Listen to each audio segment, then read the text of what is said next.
Charlotte and I have been pen pals for years. We met during a summer trip to Sweden when we were both kids, and we instantly clicked over our shared love for stargazing. Every few months, we'd trade letters filled with tales of our lives, but always with that same undercurrent of wonder about the universe, the stars, and everything beyond. Her letters had always been a source of comfort to me, a reminder of simpler, peaceful times. But then this one came. I never expected to receive a letter like this from Charlotte. We've exchanged countless notes, but this one, well, you'll see. I can hardly believe it myself. So, I'm asking you, before I explain anything, read her words for yourself.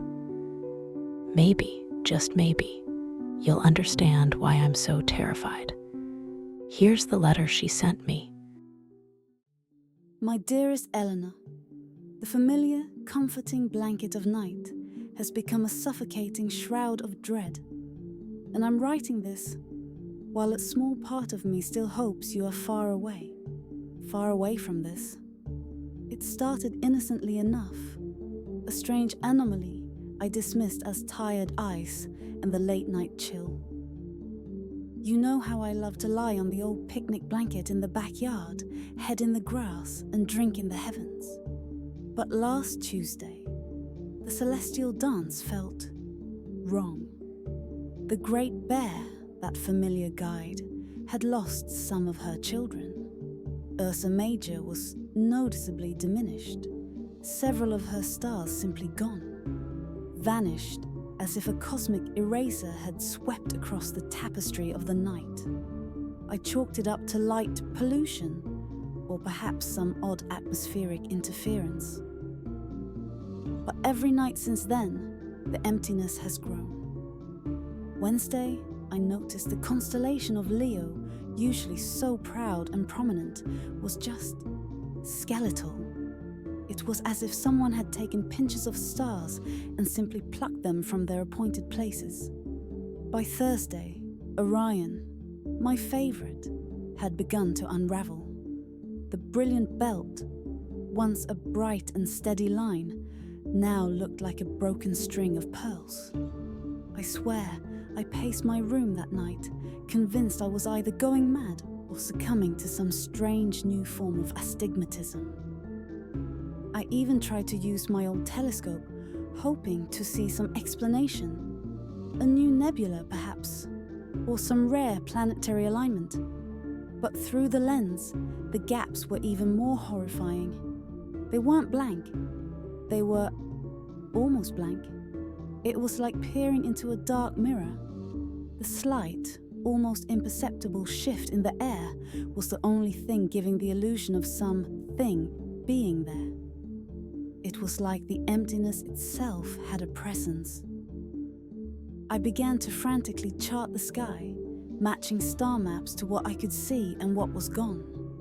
It was like a terrible game of connect the dots. But each night, more dots disappeared from the picture.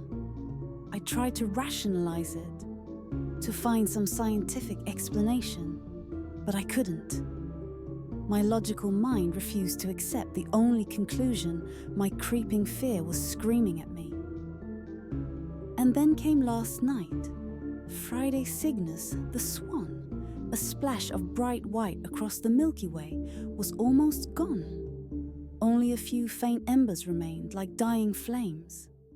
I noticed something else, something much worse. The areas of missing stars seemed to be spreading. The emptiness was not just a collection of random absences. It was a shape, a growing, formless dark that seemed to be moving, spreading, with purpose. I looked again and again, my eyes burning with the effort, and found that the gaps had a slightly darker hue than the night sky. It was a dark that absorbed light and warped it ever slightly. I almost didn't make contact with the landline today. It was like I was being pulled to the sky. A dark and horrible need to gaze over the ever-dimming stars had taken hold of me. I was only dragged back to the present by our old cat, Mr. Fluff's insistent meows, and I was able to call. The only thing I could think to ask was if you could see them too. Have the stars changed for you? Do you still have a full sky? No one else here seems to see it. They all think I'm having some breakdown. They insist that I'm just stressed and that the stars are still the same, that they've always been there. I have seen that look. The one you get when I start talking about something strange, and I don't think I can tell them. Not really. Looking closely at that dark now, I think I now understand.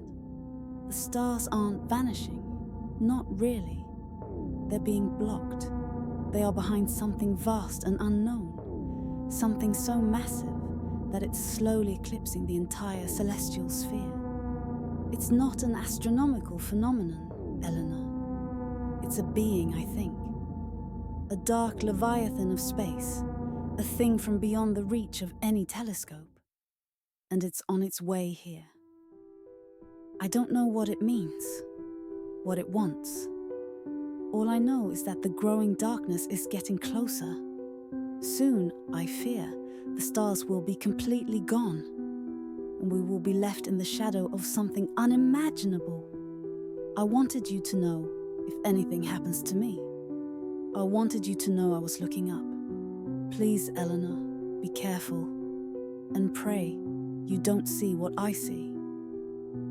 With growing terror, your ever-loving Charlotte. I set the letter down, my hands trembling. Charlotte's words echoed in my mind. Pray you don't see what I see. For the first time, I was afraid to look at the sky.